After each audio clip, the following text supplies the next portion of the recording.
Pak, Bapak umur berapa sekarang? Saya 51. Hmm? 51. 51 ya. Kita cerita-cerita lah ini ya. Saya kan lebih muda dari Bapak. Tolong dikoreksi ini. Bener nggak yang saya pikirkan itu? Kalau kurasa ya, ada satu hal yang perempuan tuh harus tahu tentang jiwa laki-laki nih. Menurut Bapak bener nggak nih? Coba, entah maksudnya gini ya, entah bener entah nggak, ini coba dinilai masing-masing. Laki-laki tuh kalau kuperhatikan ya, siapapun dia, kayak manapun kondisinya, apapun pekerjaannya, posisinya, tapi semua itu rata-rata punya satu hal yang sama di dalam dirinya, yaitu mereka ingin apa ya, respect. Respect itu seperti penghargaan atau dihargai sama pasangannya. Dan kalau aku perhatikan, ya kalau nggak dapet dia dari pasangannya, nanti dia cari di luar itu. Nggak mesti harus selingkuh. Bisa dia menyibukkan dirinya itu dengan pekerjaan, bisa dengan kawan-kawan, bisa dengan hobi, atau hal-hal yang membuat dia itu merasa lebih utuh, lebih dihargai. Gitu. Nah ini menerangkan kenapa kalau Bapak perhatikan coba, kawan-kawan kita juga ini, aku makanya teringat. Selingkuh, kita lihat istrinya tuh nggak ada kurangnya, luar biasa. Cantik, mapan, segala macam terawat. Tapi selingkuhnya itu butek, badek. Kok bisa, kita pikir-pikir ya? Karena itu, kalau aku perhatikan ya kan, kita laki-laki ini sebenarnya sama dengan kayak anak kecil. Kalau terus-terusan kita selalu dikoreksi, diatur-atur, dikasih tahu, dimarahi, ditegur, itu bukan cuman pudar cintanya, pudar nafsunya, deket pun kadang males, kita nggak nyaman. Makanya kadang banyak kan laki-laki itu dia memilih diam gitu sama pasangannya, males gitu. Karena untuk hal-hal yang sepele kadang-kadang ya perempuan ini ya, mohon maaf ya, nggak semua sih, tapi banyak yang feminismenya itu terlalu berlebihan.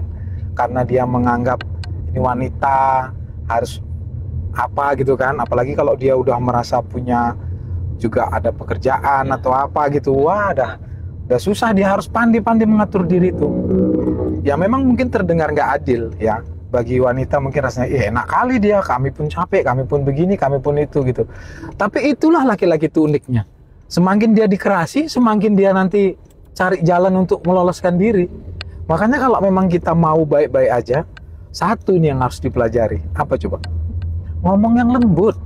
Laki-laki itu kalau dikasih tahu dengan lembut, ya nggak pun sekarang, nanti lama-lama sadar dibanding kalau kita itu apa gitu. Karena kalau dia nggak merasa dihargai, dikoreksi, dimarahi, ditegur terus-menerus, dicari tempat lain sama pembantunya dia, ya kan?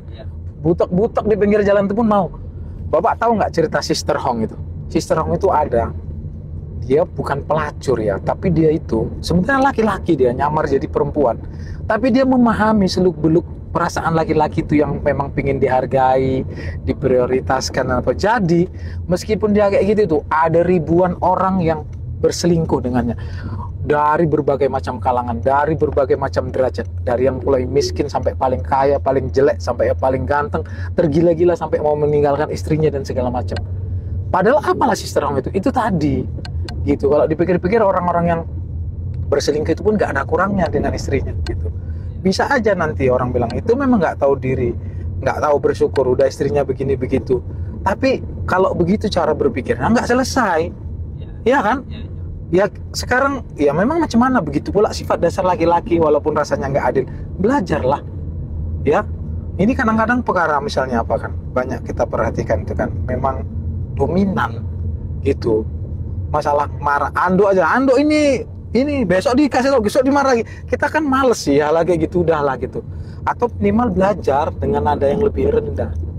Itu sih, kalau menurut Bapak betul nggak itu kira-kira yang aku bilang itu? Betul. Kak, aku barusan denger kawan ada telepon aku, dia cerita ke aku kalau dia itu sekarang ini bisa dibilang selingkuh lah.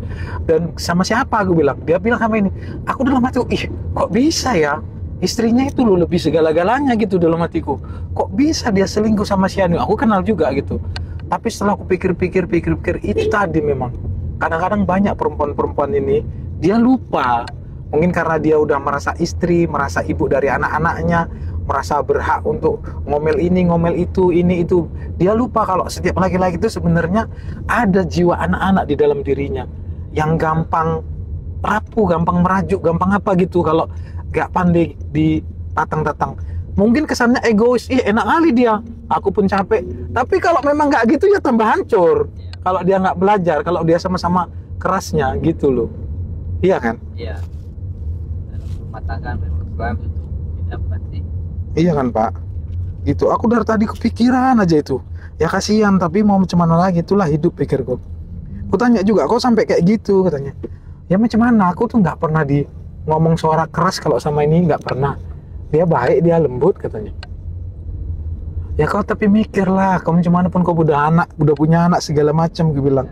Ya siapa yang mau sebenarnya, kalau dipikir-pikir perasaan ini loh aku nggak minta katanya. Aku nggak dapat di rumah itu kenyamanan itu katanya. Aku merasa diintimidasi, merasa sering disalahkan gitu. Jadi aku kayak merasa nggak berharga. Jadi aku nggak dapat itu dari gitulah dia bilang. Gawat.